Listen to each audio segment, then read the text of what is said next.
I keep feeling like I should be waking up from a dream right now, and it's just not happening. So yeah, it's like a movie or something. It's not supposed to be real life. It's November 2015, and this South Carolina community is just reeling from an absolute massacre. People are desperate for answers, looking for some comfort, so they're glued to the news. 4 people from Pendleton found brutally killed in their home in November. Investigators say the killer slashed their throats and shot them dead, and the culprit is still on the loose. And there she is. To knock on the door, and I walked in. It was dark. I heard TVs on, and I flipped the light on, and that's about as far as I can go. Amy Vilardi sharing her story. Interview after interview, her face is everywhere. You can see the pain etched on it, her eyes swimming with tears. The whole state is basically holding its breath, listening as she walks them through the moment her world just fell apart, finding her mom, her grandma, her stepdad, and his mom, all of them brutally killed. And that one haunting thing she said, it just replays over and over. During many of the interviews, her husband, Ross Vilardi, was with her. But unlike her, he was mostly calm and emotionless. She thanked her friends, family, and the community for their prayers and support, and she talked about how great her deceased relatives were. She also said that she and her husband had nothing to do with the murders, and she couldn't understand how the guilty party or parties could live with themselves. Ironically, these words would come back to haunt her almost a decade later. Before we start, please subscribe our channel to support us. Residents of Anderson County, South Carolina, have always been proud of their civic spirit and the small-town charm that their communities are known for. Since Anderson County is on the eastern edge of the Bible Belt, it's not surprising that many South Carolinians take religion, patriotism, and family ties very seriously. However, Anderson County has always had its fair share of crime, ranging from drug and domestic violence crimes to theft, vandalism, and even murder. The shocking quadruple homicide that killed 4 members of Amy's family was unlike anything anyone had seen before. The people in the northwest South Carolina town, who were normally carefree and trusting, became more guarded and suspicious than they had ever been. This was especially true for Amy's family members who were still alive because they couldn't help but wonder if the killer or killers would target them next. In early November 2015, Amy and Ross Vilardi had only been married for a week. They had a beautiful wedding in Columbia, South Carolina, and then they moved into a trailer on Refuge Road in the small town of Pendleton. Living together in a trailer on the same property were Amy's mother, 60-year-old Kathy Scott, Kathy's husband, 59-year-old Mike Scott, Mike's 80-year-old mother, Barbara Taylor, and Amy's 82-year-old grandmother, Violet Taylor. According to Amy, she saw her mother briefly on Halloween night around 8 p.m. The next morning, November 1st, she and Ross got up early and drove to Broad, South Carolina, to pick up her 2 children from a previous relationship who had stayed with Ross's parents over the weekend. They spent the day with Ross's family. That evening, Amy and the kids drove back to Pendleton, and Ross returned as well. They spent the night together. No one talked to any of Amy's family members who lived in the other trailer that night. Investigators worked to verify this timeline, though the coroner's broad estimate for the time of death, potentially spanning from Halloween night into November 1st, presented challenges in definitively ruling the Vilardis out based solely on their stated movements. On Monday, November 2nd, Amy said she was a little worried when she didn't see her mother walking her dogs in the morning, as she always did. But she wasn't too worried because her mother lived with 3 other family members who took care of her. If something was wrong, Amy was sure she would have heard about it, but she called her mother's trailer just to be safe. No one answered the phone. That being said, Amy said she left a message on the answering machine because she thought she would hear back from someone in a few minutes. When no one answered, she went over and knocked on the back door. She thought it was strange that the door was only partially open, and when no one came to let her in, she had a sinking feeling that something wasn't right. After some thought, Amy pushed the door open and walked in, but the trailer was almost completely dark because all the curtains were drawn. Her eyes slowly adjusted to the darkness, and as they did, she thought she saw some strange dark shapes on the floor. A few seconds later, when she turned on the lights, she saw the most horrifying thing she had ever seen. Victims suffered gunshot wounds as well as multiple stab wounds and lacerations. The bloody, mangled bodies of her grandmother, Violet Taylor, stepfather, Mike Scott, and Mike's mother, Barbara Taylor, were lying awkwardly on the living room floor. Amy's mother wasn't among them, but she found her bloody, lifeless body in a bedroom less than a minute later. It was hard to tell what had happened in the trailer, but it looked like all of the victims had been shot, beaten, and stabbed. Amy could not feel a pulse in any of their wrists, so she knew they were all dead. For some reason, Amy was shocked, but she was smart enough to call 911 from the trailer phone around 12:30 p.m. The operator told her that deputies were en route and instructed her to wait outside until they got there. According to Amy, her husband Ross arrived at the trailer a few minutes later. When deputies and investigators arrived in response to Amy's call, they saw a horrific scene unlike anything they had seen before in Anderson County.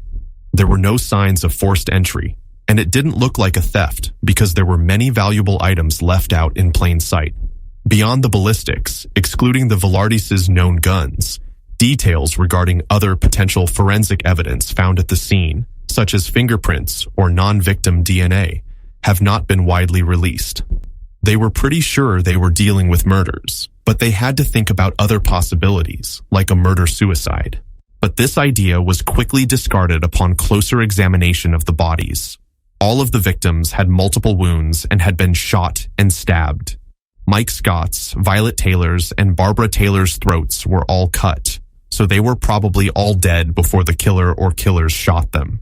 Sadly, this did not seem to be the case for Amy's mother, Kathy. The stab wound to the chest probably didn't kill her, so she was still alive when she was shot. The police knew that in such brutal murder cases, the killers were usually friends, family, or close acquaintances of the victims. In other words, it wasn't likely that this was a random crime. There was a good chance that the killer or killers knew the victims and didn't like them. Investigators viewed Ross and Amy as prime suspects from the start because they were the closest people to the victims. The motive was still a mystery, but they knew it could have been something as simple as an argument over money or a long simmering family dispute. During the first search of the Vilardi trailer, Anderson County officers found 18 firearms, 2 vehicles, and $887,000 in cash in a gun safe. It was interesting to see how the money was carefully wrapped and sorted by denomination and year. Approximately $87,000 in cash was found in the single-wide trailer belonging to Amy Vilardi. There was a gun safe in the trailer. The cash was wrapped. The bills were wrapped and separated in denominations by year. It's a very specific way of organizing the money. And what was significant about that was the way that the victim, Terry Michael Scott, organized the money in his house. Investigators did some research and found that Mike Scott bought and sold gold on the side and always had a lot of cash on hand. His family members told them that he organized and wrapped his bills by year and denomination, just like the money that was found in the gun safe. Investigators reportedly established this potential link through records associated with Mr. Scott's known financial activities or banking, though the precise method remains part of the ongoing case. However, Amy denied that the money ever belonged to him. She said that she and Ross had saved it over the past few years, but they couldn't show any proof to back up their claim. Investigators didn't believe Amy's story, and a closer look at the Vilardi financial records showed it would have been extremely difficult for them to save such a large amount of money on their own, because they ran a dog grooming business that had been losing money for a while. Additionally, their personal vehicles were very close to being repossessed, and they were about to be kicked out of the space they rented for their business. Things had gotten so bad that Ross wrote a post-dated $8,000 check to the landlord, with the promise that there would be enough money in the account to cash it on November 2nd. As far as investigators could tell, The only other source of income for the Vilardi family was Ross's small pension from the Marine Corps. However, Amy received an undisclosed inheritance after the murders, and she and Ross started paying off some of their most important debts on the day she found the bodies. Amy quickly paid down her mother's $140,000 estate to less than $1,000, but investigators still couldn't figure out where most of the money went. The 4 murders remained unsolved, but the Vilardis' dire financial situation and the money found in the trailer were, to say the least, suspicious. Another red flag was that investigators never found the message Amy said she had left on her mother's answering machine. Amy reported that before going over to check on her mother, she had called the home phone and left a message yelling for them to pick up the phone. As I stated earlier, that message was never found. Later, investigators talked to family and friends of the deceased and learned that the victims did not get along with Amy and Ross. At one point, Amy may have stopped her kids from visiting their grandma. Through further investigation and a multitude of witnesses, it was revealed that Amy Vilardi and the victims did not get along. It had gotten to the point where Amy had refused to allow the victims to interact with her children. After the autopsies, the coroner said that the victims could have been dead anywhere from a few hours to more than a day before their bodies were found. This meant that they probably died on October 31st or November 1st. A ballistics test showed that all the bullets found in the victims' bodies came from the same gun and weren't fired from any weapon found in the Vilardi trailer. Crucially, the actual murder weapon, the specific handgun used, and the blade involved in the stabbings and cuttings have reportedly not been recovered. However, as the months and years went by, most people stopped caring about the case and thought it was over. Amy and Ross went back to their normal lives as if nothing had happened, but the victims' other family members didn't.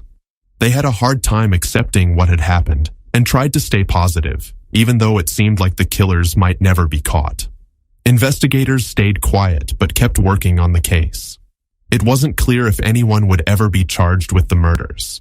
In February 2016, the Vilardi family sued the Anderson County Sheriff's Office to get back the cash, guns, and vehicles that had been seized right after the murders. According to the Vilardis' attorney, investigators went through the items with a fine-toothed comb, but couldn't find any evidence linking them to the killings. The Vilardis argued through their attorney that the continued holding of their property constituted an unlawful seizure, since they claimed no direct link to the crime had been established after the initial searches. Despite their arguments, the judge initially ruled against the immediate return of the items. Later that year, Chris McBride was sworn in as the new Anderson County Sheriff. There was new hope in his eyes and the eyes of a few detectives who had worked on the case early on. Sheriff McBride and his team also pursued media attention because they thought someone out there might still have important information and might still come forward. They knew that justice often takes time, but they were determined that the killers would be brought to court to answer for their crimes. More than 8 years after the killings, in December 2023, Amy and Ross Vilardi were arrested at home in Columbia, South Carolina, by deputies. They were taken back to Anderson County by the Anderson County Sheriff's Office and charged with 4 counts of murder each. Later, they were taken to the Anderson County Detention Center and booked. At a press conference after their arrest, Sheriff McBride stated again that the Vilardis had always been persons of interest and that he was hopeful that they would be caught and charged with the killings one day. Sheriff McBride told reporters that they had suspected the Vilardis for several years, but he could not provide any further details on the evidence they have against them or a possible motive. He said that would all be coming out in court. It remains publicly unclear what specific new evidence, witness testimony, or perhaps a renewed prosecutorial focus on the existing circumstantial case finally allowed them to move forward after 8 years. This information is likely being held for trial. He then stated that the murders were senseless and brutal, but he wouldn't say why they happened or what new evidence led to the arrest. People at the press conference were upset that more information wasn't given. But Sheriff McBride told them that it was important not to give the defense more information than was legally required. The Vilardis' first court appearance was for their preliminary bond hearing on December 16, 2023. After the hearing, they were sent back to their jail cells, but their lawyers set up another bond hearing for February 14, 2024. During that hearing, Prosecutor Heather Weiss from the South Carolina Attorney General's office told the court that 2 shanks or homemade prison knives had been found in Amy's cell the day before. Lori Murray, Amy's defense lawyer, said that Amy kept her things on an unused bunk and shared the cell with 2 other inmates, so it was hard to tell who made the shanks or who they might have belonged to. The shank or whatever the weapon that was found in the cell, first of all. I've talked to my client, gotten her side of this. She was in a cell with 2 other people. There were 4 bunk beds in there. Ms. Vilardi kept her belongings on top of a bunk bed that wasn't in use. This shank, knife, whatever it was found in a drawer. They said it was her drawer, but the belongings were in that drawer. It has not been publicly confirmed whether Amy Vilardi faced separate formal charges within the detention center related to the discovery of the shanks. As in the first bond hearing, the prosecutor said that Amy planned the brutal killings and that both she and Ross were flight risks. In these types of hearings, lawyers usually can only talk about bond-related issues. But in this case, Prosecutor Weiss made motive a central point as well. She reminded the court that Amy and Ross's dog grooming business had been in dire financial straits in the months leading up to the murders. Also, $887,000 in cash was found in their trailer, wrapped and organized like Mike Scott's money, and some of the bill's serial numbers matched bills known to belong to him. On the day the bodies were found, the Vilardis miraculously had enough cash to solve most or all of their financial problems. The only people who gained from those 4 deaths were Amy and Ross. The prosecutor also said that Ross's time as a Marine might help explain why the killings were so brutally quick. Ross was trained in hand-to-hand combat while he was in the Marines, and the prosecutor said that he kept the K-bar knife he was given when he got out. Sean Kent, Ross's lawyer, said that it was wrong to use Ross's service to his country against him, and that all Marines had to go through hand-to-hand combat training. Also, there doesn't seem to be any proof that the K-bar knife was used to stab or cut the necks of the victims. Many of the victims' family members were able to speak for the first time at the second bond hearing. Pam Scott, Barbara Taylor's daughter, told the court how the horrible crimes had changed her life and the lives of her family members forever. Tammy Taylor, Violet Taylor's granddaughter, told the court that she and her family had been afraid for most of the past 8 years because they didn't know if the killer or killers would come after them. Later, Sheriff McBride agreed with the witnesses and the prosecutor, arguing that the Vilardis should remain in custody. The defense attorney, Murray, argued that the Vilardis weren't flight risks because they had 8 years to leave, but they stayed in South Carolina, even though they could have moved to a different state or a foreign country that didn't have an extradition agreement with the United States. She said this was proof enough that they would not run away. If Ross was released on bond, his lawyer Sean Kent argued that the prosecution had put together a questionable case that was light on facts and full of unproven theories. He said that as far as he could tell, the state spent 8 years working on a crazy theory, but was never able to find any evidence to support it. Of course, heated arguments happen at bond hearings and trials all the time, and only time will tell if the prosecution has more evidence that it is holding back.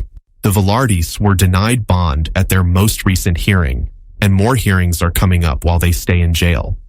There is always the chance that there won't be a trial, and the Vilardis will be freed in the end, but that doesn't look likely, no matter what happens.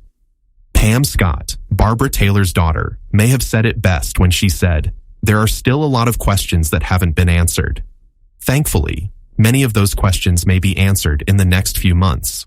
The Vilardis remain incarcerated, awaiting the next steps in a case that has haunted Anderson County for nearly a decade.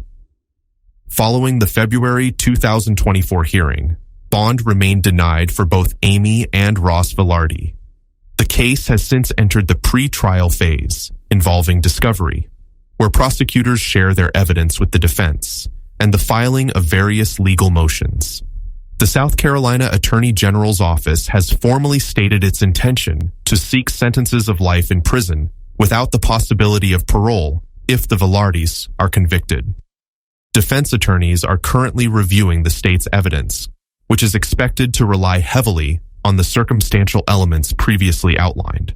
As of mid-2024, a specific trial date has not yet been scheduled, a common occurrence in such complex, high-profile cases. The path to answers has been long, and the final destination, be it conviction or acquittal, remains uncertain. The full story of what happened on Refuge Road is yet to be written in the halls of justice.